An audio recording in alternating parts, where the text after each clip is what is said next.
Nhạc xưa cô, nhạc xưa luôn. Đi ra. Dino không? Dino à. Lục Dino hay lục pu chặt pu. Chặt pu. Pu, có pu ở chụp màn đấy Vương. បាទចំបាត់ឈ្មោះចាត់ប៊ូអាយុ72ឆ្នាំបាទហើយសុខសាន្តថ្ងៃនៅខេត្តពោធិ៍សាត់ Nơi pu បា sắt. ត់មកកូនតាមយ៉ាកូនណា Trong không tao pu sắt បាទ hả? ពោធិ៍សាត់មកតាមវិស័យវិញ Cái ai cho lục pu vậy nè. Pu.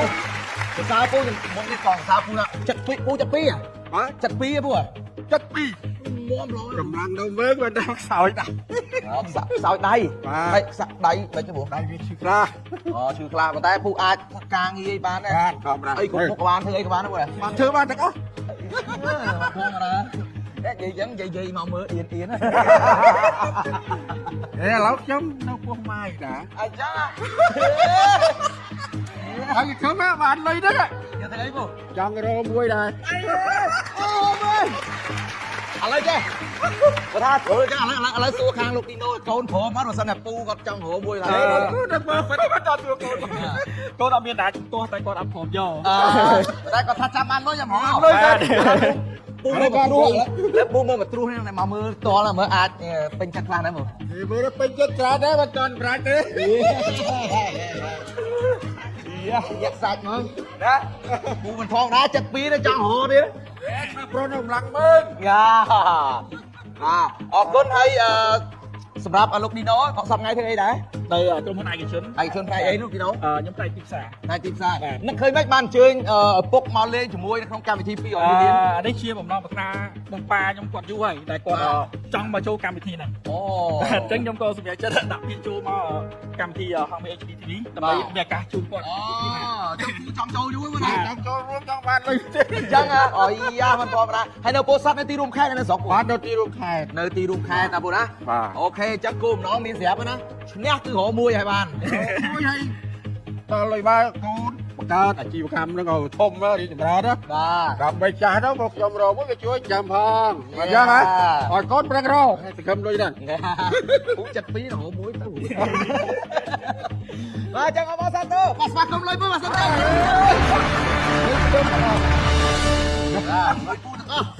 Muốn chặt tam lấy lôi pu được không? Còn tay còn hạp bên lên hai mình đang thạp bàn được ơi mùi có ọt có thạp bàn. អេសង្ឃឹមថាបាន Và cái pu khát khói tí nữa nè. បាទ Cái là khan pu thọ mưa nó pu săn បាទ mưa. មើលមើ Mình ល nhận mưa chở nó trâu chặt cam thi nó ngọt đấy. បាទមើលច្រើន Ok. Nằm nhà tí pu nằm nhà tí nữa. បាទ Nằm nhà pu sạt đi ạ. បាទ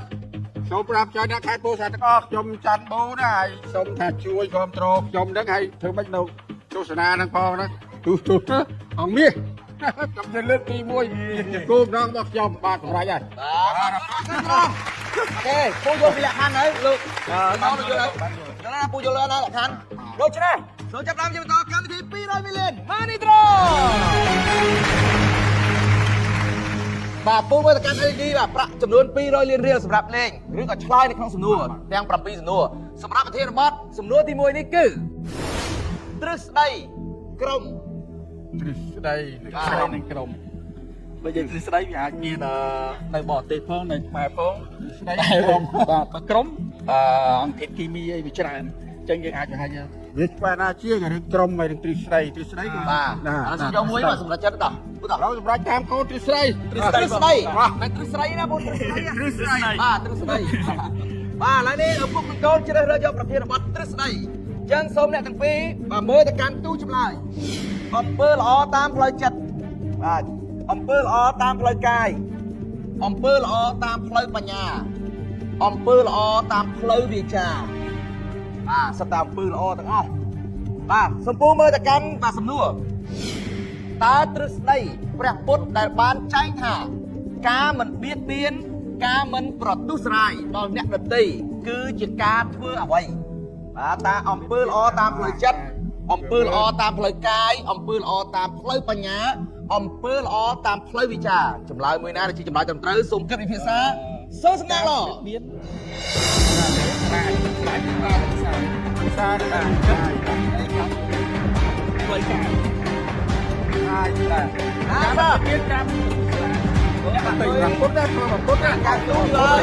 ប្រាក់តែនៅក្នុងបានដល់ទូចាប់ទៅមុខណា ហើយសិនមិនដែរដល់ខាង អា តែ ទៅលើដាក់ទៅទូឡើយរួន ទៅតាយ បាទនេះ ហ không phải nha ផ្លូវកាយគេណា Ê, con trai nữa. Lại đi vui ba, đâu ba. Lộc bánh nha đấy đấy nè. Lại đi vui ba.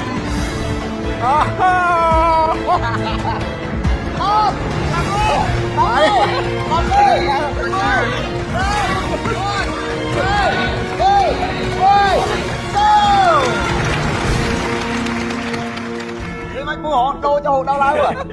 Hột đô đặt hàng nào bố? Hột đặt hàng nào vậy? Đặt. Trong đặt ná mới bố vô đặt thêm. Bây giờ đi đặt. Đặt mà đúng. Đúng đi nè.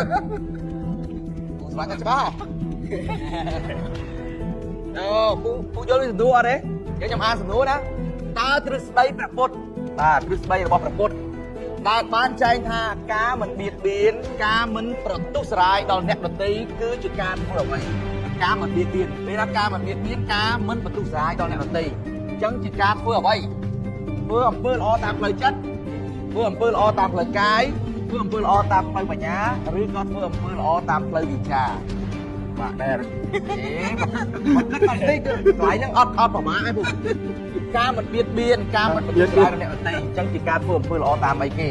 អូខេឥឡូវអញ្ចឹងខ្ញុំរាប់លុយណាពូណា Bạn. អំពើល្អតាមផ្លូវចិត្តចម្លើយទី1បាទមានលុយចំនួនបាទ5ដុំស្មើនឹង20លានហើយចម្លើយទី3អំពើល្អតាមផ្លូវបញ្ញា5ដុំនេះគ្នា20លានបាទក្រៅពីនោះ160លានគឺដាក់នៅក្នុងចម្លើយទី2អំពើល្អតាមផ្លូវកាយអត់ទាន់ដឹងទេណាហើយចុះអំពើល្អតាមផ្លូវវិជ្ជាអត់ទេ Lâu đi chào. Ọt chưa chạy đến đâu tích bác bạn ta mới không thả. ដោយសារការបៀតបៀនខ្ញុំចង់និយាយទៅលើផ្លូវកាយដែរមានផ្លូវកាយច្រើនជាងជាពិសេសពាក្យតែបន្ទុស្រាយអញ្ចឹងអំពើល្អតាមផ្លូវកាយជាមួយនឹងបន្ទុស្រាយនេះ នេះចុះផ្លូវវិជ្ជាក៏អញ្ចឹងដែរណាគេហៅថាការបៀតបៀនតាមអំពើល្អតាមផ្លូវវិជ្ជាដូចយើងនិយាយឲ្យគេអញ្ចឹងអាហ្នឹងគាត់បៀតបៀនទេណា វិចាគាត់តែជាពាក្យសម្ដីតែអត់មានអត់ចូលទៅដល់បន្ទុស្រាយទេអត់មានសកម្មភាពទេគាត់តែជាពាក្យសម្ដីតែបន្ទុស្រាយនេះគឺមានថាទីបន្ទុំគ្នាទៅវិញទៅមក អញ្ចឹងហ៎ បាទអញ្ចឹងខ្ញុំសម្រាប់យក យកពូយល់មិនដែរពូ Bạn. មិនដែរ Lâu bị cha đó kìa. Lâu bị cha cái thằng đi chìa phía đây ở đằng qua pho phía chân mình ta cầm cái phía mình còn cạt lại អ mình. ញ្ចឹងហ៎ Bạn. ពូឥឡូវយើងសួរក្រៅតិចពូអាសាទៅវត្តហ្នឹង Trong bà giấy, trong bát này. Đâu mà thì hãy mình chạy pho đi mà chạy អូ tao. ចាំមិនអមមេមួយទៀត Mà té căn cột ra xa cái chữ chạ thứ bọn chia បា kia ទ mà. ហ្នឹងហើយយើងពុទ្ធសាសនិកជន បាទ តែវត្តវាគឺមិនទាន់ចិត្តទីណា Bọt ba gì ta. Sao អ đây. មមេមួយឲ្យហើយសិន ចាំមានគេចាំទៅវត្ត អរគុណប្រិមត្តទស្សនិកជនសម្រាប់សំណួរទី1ដែលសួរថាតើទ្រឹស្ដីប្រពុតដែលបានចែងថាការមិនបៀតបៀនការមិនប្រទុស្រាយដល់អ្នកដទៃគឺជាការធ្វើអ្វីធ្វើអំពើល្អតាមផ្លូវចិត្តធ្វើអំពើល្អតាមផ្លូវកាយធ្វើអំពើល្អតាមផ្លូវបញ្ញាឬក៏ធ្វើអំពើល្អតាមផ្លូវវិជ្ជាដូច្នេះសម្រាប់ប្រាក់អ្នកទាំងពីរក៏យកបំបែកដាក់ទៅ3ទូចម្លើយទី1ទី2និងទី3មិនដឹងថាចម្លើយទាំង3នេះជាចម្លើយត្រឹមត្រូវឬក៏យ៉ាងណាទេដូច្នេះសូមទៀមទាត់ដូចទៅ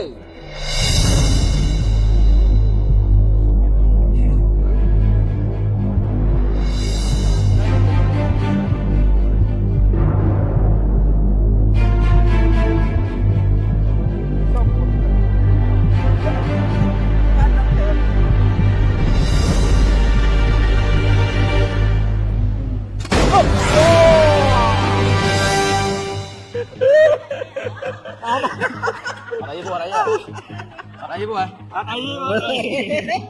ពូ Bọt đây phải đai. ពូមិនប្រាប់ពូណាអត់អីពូណា Ọt đây đi. Đây phải rồi. ពូបាទអត់អីពូណានិយាយមែនទេ អត់អីទេ នោះក្រោយបានអត់ Bạn, ọt đây đi. អរសាទរអ្នកទាំងពីរអត់តទៅទីនៅសព20លាន Sao vậy? ផ្លូវចិត្តពូបាទ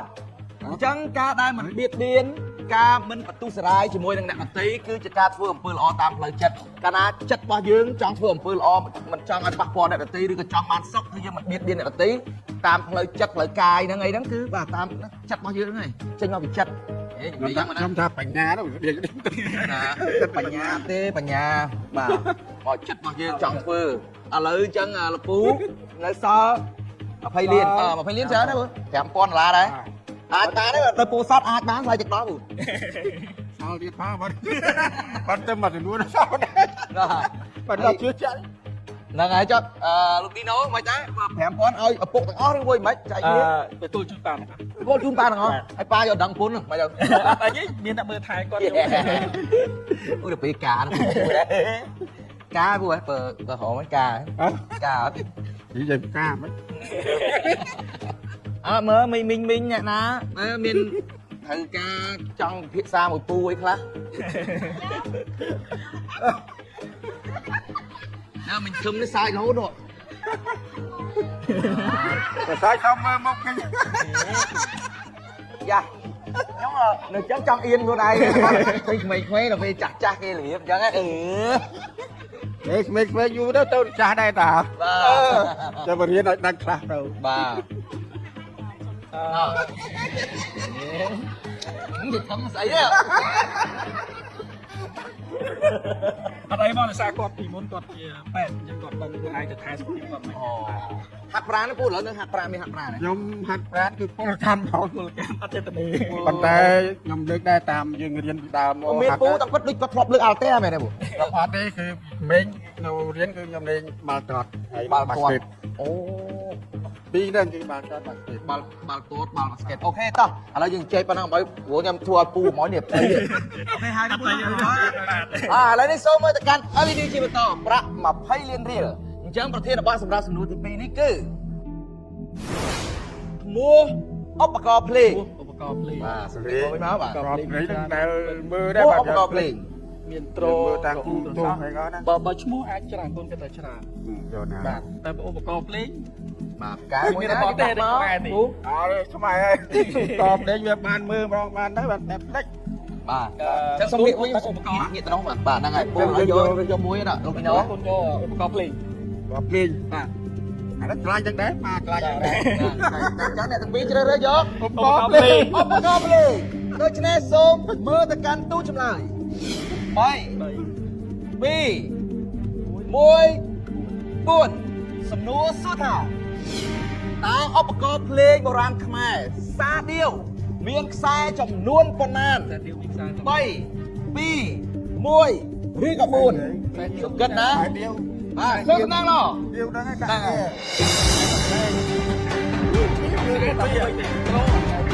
អត់មួយឡើងដាក់មួយដាក់ហើយ បាទណាតែច្បាស់ ទៀវខ្សែទៀវនេះដាក់ធ្វើតិច បាទ អត់ច្បាស់អត់ច្បាស់ច្បាស់អាចកំបែង នេះគឺ អាច ចូលបាទមើលដាក់គេខ្សែទៀវដែរមើលហ្នឹងមើលនេះវាច្បាស់ តាមណា តែទៀវមាន អូខេបាទនេះទីដែរ អូខេអត់ច្បាស់អាចបាយសោះពេលណាសោះពេលអូ មួយហើយ ច្បាស់មួយពីរណា ដាក់អើ ចាំច្បាស់ បាទ ដល់ស្ដាប់មួយស្ដាប់មួយ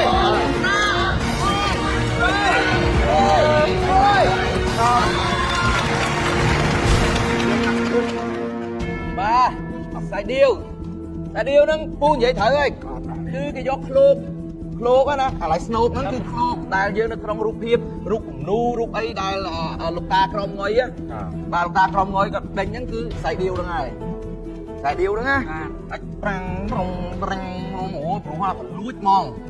បាទស្ដាប់មកបលួចបាទអញ្ចឹងសួរថាតើឧបករណ៍ភ្លេងបុរាណខ្មែរសាដៀវហ្នឹងគឺមានខ្សែចំនួនប្រមាណបើហ្នឹងឃើញដាក់លុយ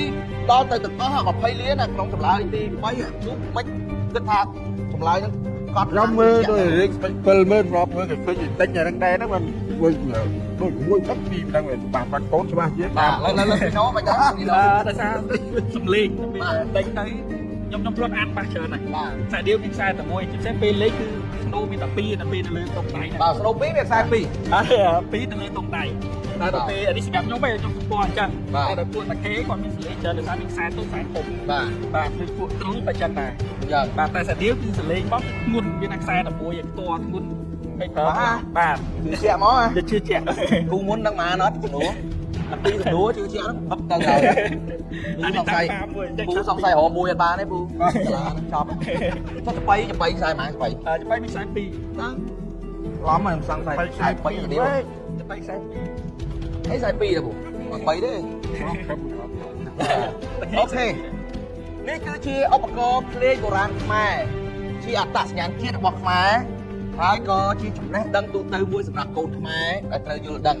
ឃើញប៉ុន្តែយើងមិនបានដឹងតើឧបករណ៍ខ្សែដៀវនេះគឺមានខ្សែចំនួនប៉ុន្មានដូច្នេះនៅក្នុងសំណួរនេះនឹងបញ្ជាក់ដើម្បីឲ្យយើងទាំងអស់គ្នាជាខ្មែរបានដឹងបានយល់ថាតើខ្សែដៀវដែលជាឧបករណ៍ភ្លេងបុរាណខ្មែរមានខ្សែប៉ុន្មានបាទខ្សែដៀវមាន3មាន2មាន1ឬក៏មាន4ដូច្នេះសូមទៀមទាត់ចម្លើយដល់តទៅ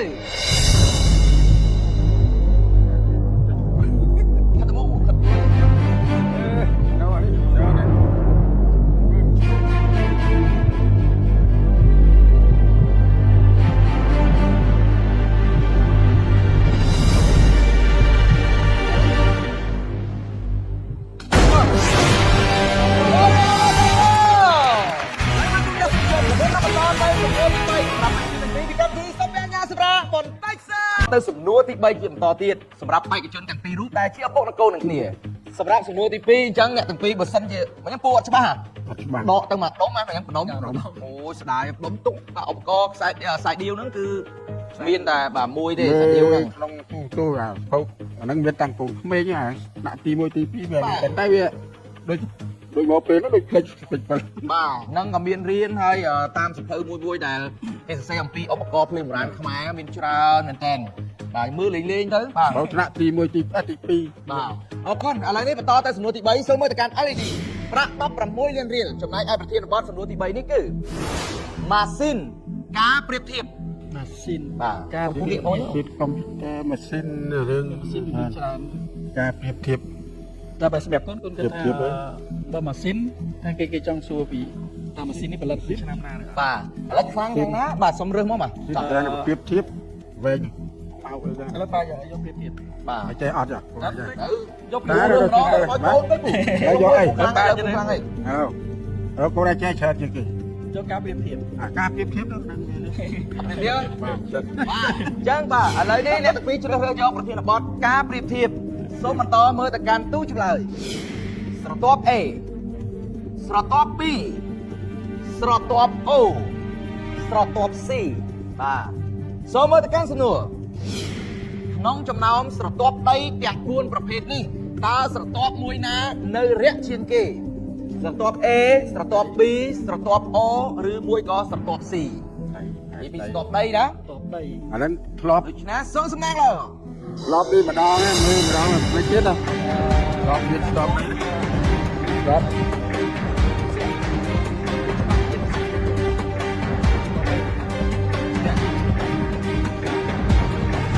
លេខអានេះលេខណាលេខដាក់ណាមើលស្ទប់ស៊ីបានពីដុំអី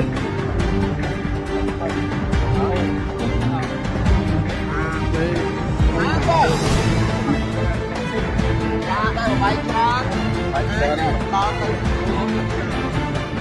បាទបាទមើលដល់បាយមើលចាំអឺបាទណាបាយ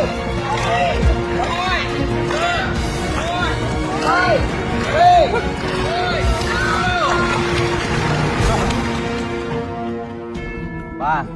អត់ច្បាស់ទេណាអត់ច្បាស់គូថាធ្លាប់ខ្ញុំធ្លាប់ទៅប៉ុន្តែអត់ចាំធ្លាប់ដីហ្នឹង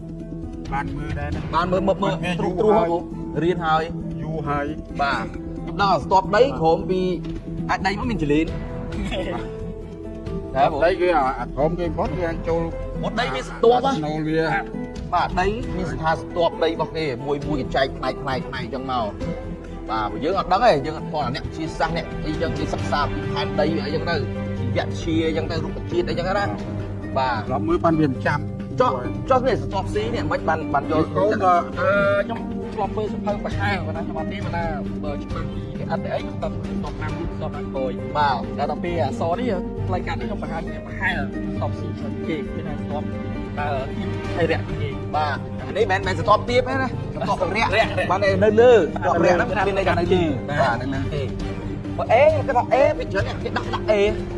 មែនទេ A B C ចំណាត់ណាស់ហ្នឹង A មិននៅលើលើគេមកព្រោះអសបើដាក់ចឹងបាយដល់អូយ គឺស្ទប់ដីអត់មានដល់សោអូយ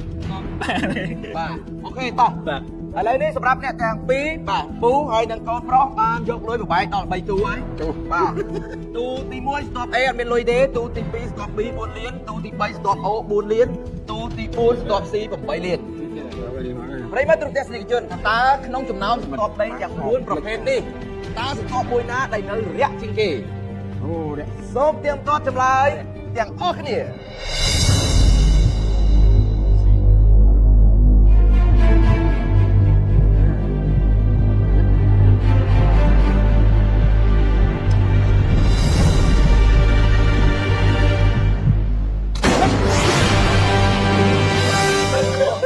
បាទអូសាទរពួកអរគុណនេះឡាយត្រឹមត្រូវគឺចម្លើយទី3ស្ទប់ O សោអូ បាទស្ទប់ O គឺជាចម្លើយត្រឹមត្រូវអញ្ចឹងពូសល់4លាន4លានក៏នៅសង្ឃឹមថាពូថាមួយដុំក៏បានគ្រាន់ប៉ុណ្ណាកម្រទេពូប៉ុណ្ណា បាទអត់និយាយអត់បងអី អេនិយាយថាគេពូចង់បានមួយអាចទេបើប៉ុនអ្នកគាត់អ្នករៀបលុយអីចា យកចំណាស់ចំណាស់ យកមកសួរថែកំណត់គាត់ពេកក្មេងៗគេចេះថ្នាក់ថ្នមហ៎ ចេះឆ្នាក់ថ្នមមិនតែមិនយល់ចិត្តទេ បាទ មិនយល់ចិត្តទេ អត់ចូលចិត្តទេពូចូលចិត្តថ្នាក់ថ្នាក់គ្នាមិនយល់ចិត្តទេបាទចឹងពូប្រឹងប្រែងឥឡូវសល់តែម្ដុំទេណាបបាយគាត់បានទេណាលោកទីណូ បាទបង បាទអត់អាចបបាយបានទេចឹងប្រឹងប្រែងមើលចង់ដល់សំណួរទី4មកថាបន្តមកយើងខ្លាំងមែនយកដល់សំណួរចុងក្រោយមកអូខេឥឡូវនេះចូលដល់សំណួរទី4គឺកម្មវិធីរបស់យើងខ្ញុំផ្លាស់ប្ដូរលក្ខខណ្ឌដោយកាត់បន្ថយមួយទូខាងដើមនេះចេញនៅសល់តែ3ទូតែប៉ុណ្ណោះណាស្រួលទេ3ទូណាសូមមើលទៅកាន់ LED ប្រាក់4លានរៀលប្រធានបទសម្រាប់សំណួរទី4នេះគឺអក្សរមុនគេ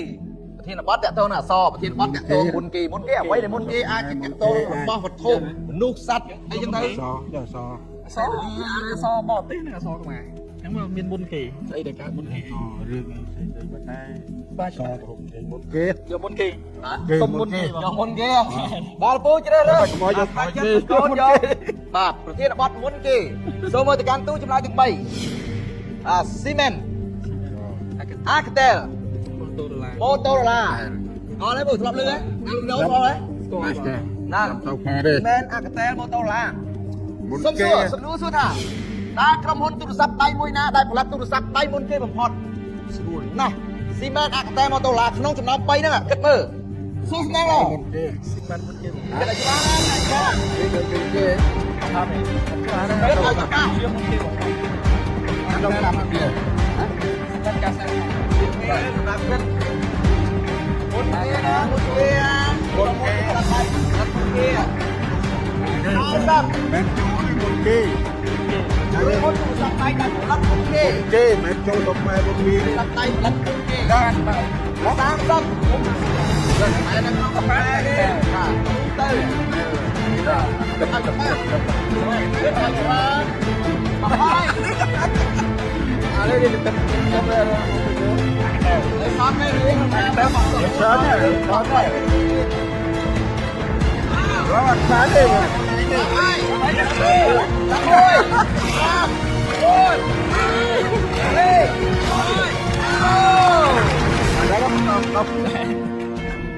ើក្រុមហ៊ុនទូរស័ព្ទដៃមួយណាដែលផលិតទូរស័ព្ទដៃមុនគេបំផុតក្នុងចំណោមក្រុមហ៊ុនទាំង3ណា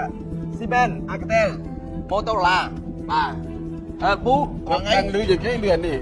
តែហើយមិននិយាយរឿងលឺជាងគេខ្ញុំនិយាយសំណួរគេសួរថាផលិតមុនគេ លិតលឺមុនគេ Alcatel ហ្មងបងអញ្ចឹងលោកនេះណូ ខ្ញុំប្រហែលពីរនេះបណ្ដាខ្ញុំអត់ច្បាស់មួយណាខ្ញុំឆ្លងអានប៉ះតែវាយូរហើយចឹងបាទតែខ្ញុំអត់ច្បាស់ថាមួយណាជាតែបាំងអត់ច្បាស់ជាចឹង ពូហើយមានទូរស័ព្ទហើយបង ខ្ញុំមានប៉ុន្តែតែកូនទិញឲ្យទេ ហើយ ហើយមិនដឹងថារឿងម៉ាក់អីច្រើនចឹងទៅ ចឹងប្រហែលឆ្នាំហើយចេះផលិតទូរស័ព្ទ ខ្ញុំប្រើតាំងឆ្នាំ2020មក 2003ហើយ 2020 2020ណាឡើយគិត2007បង អូ និយាយគាត់ប្រើតែអនាគតទៀតសង្ស័យនិយាយជាមួយពួក Apollo មែន ចាប់2000 ឆ្នាំ2000ត្រូវចាំប្រើបើឆ្នាំ2000 7 10ឆ្នាំអី បាទ មិនធម្មតាណាបង ប្រើចាទឹក ដូទី ហើយគេអូអញ្ចឹងបើប្រើឆ្នាំ2000គួរដឹងពូ គួរដឹងហ្មង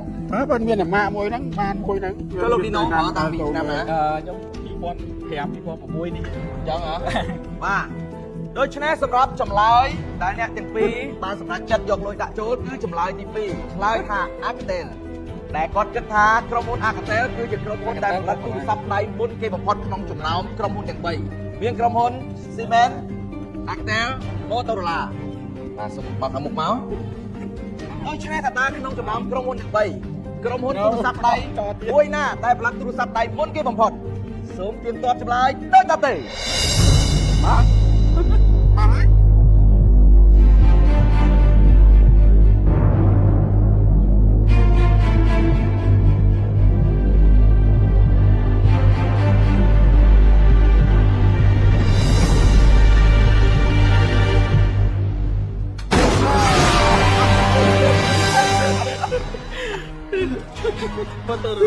Motorola ខូនពីយ៉ាង បាទ កូន គឺដែលគ្នាអាទូរស័ព្ទខាត់បងគូ អត់មកហ្នឹង អាយកអាត្មងគូអាទូរស័ព្ទវែងម៉ូតូឡាចំនួនមុនចុចទៅតែដល់លើឃើញហ្នឹងមុនគេគូចាច់ប្រភេទទូរស័ព្ទហៅថាទូរស័ព្ទកាន់ដៃហ្នឹងមុនគេបំផុតដល់ក្រោយមកគេយកទៅដំតកវែងមានអង្កែនោះបាទអាតែស៊ីមែននេះក្រោយគេម៉ូតូឡាហ្នឹងគឺមានទឹកធ្ងន់ហេះហើយនឹងពណ៌ខ្មៅទៅចឹងបាទអង្កែវែងទុំកៅជាងចេញហើយបាទកៅញ៉ាំកៅព្រួយអីចឹងទុំប៉ុណ្ណឹងអាចចេញមុននឹងទៀតបាទទុំកៅជាងបាទហ្នឹងគឺជាបាទម៉ូតូឡាគឺជាក្រុមហ៊ុនផលិតទូរស័ព្ទដៃមុនគេបំផុតក្នុងចំណោមទាំង3ចាំបាទសុខស្ដាយហ្នឹងអស់លុយចឹងនៅបន្តចង់រកដែរពួកបាទនៅចង់រកដែរ ខ្ញុំថាទៅមានទៅអត់បាត់មានអត់ មានឱកាសរកណាមើលដែរអរគុណមានអីចង់និយាយបាទសូមជើញបាទគ្រូបាទអីចង់និយាយ បាទសូមថ្លែងអរគុណនៅកងអរគុណដល់កងទូទោសអង្គមានដែលបានបង្កកាឲ្យខ្ញុំនិងកូនខ្ញុំណាមកបង្កើបលុយណា200លានណាប៉ុន្តែទុកជាចាញ់ទុកជាមិនបានគឺជាការងារមួយស្បាយហើយសូមជម្រាបដល់បងប្អូនយុវជនទាំងអស់ប្រឹងសិក្សាមកកុំអស់ដើម្បីយើងសាកបងបាត់ទៀតយើងណាចឹងមិញខ្ញុំបានទីអ្នកកូនបានត្រឹម3ចំនួនឲ្យបានចំនួន4ចំនួនចឹងជប់ថាមួយចៅក្រោយហ្នឹងគឺឲ្យចប់ហើយតាមខ្ញុំមើលមកគឺថាកម្របានណាដល់ទៀមទាកម្រិតបាទបោះប្រាំជាច្រើន បាទតាមពូលោកពីនោះមានចង់និយាយ បាទសូមអរគុណអ្នកលោកចូលទាំងអស់ហើយអរគុណដល់ខាងទទួលខាង VHD TV ដែលបានផ្ដល់ឱកាសឲ្យខ្ញុំនឹងបាក់ខ្ញុំចូលមកកម្មវិធីចំណេះដឹងសកលយើងនិយាយយ៉ាងនៅខ្ញុំមើលបានច្រើនប៉ុន្តែខ្ញុំនៅមានកន្លងហោងច្រើននេះជាបទពិសោធន៍ខ្ញុំព្យាយាមបន្ថែមទៀតបាទអញ្ចឹងសូមអ្នកក្រោយព្យាយាមមើលឲ្យបានច្រើន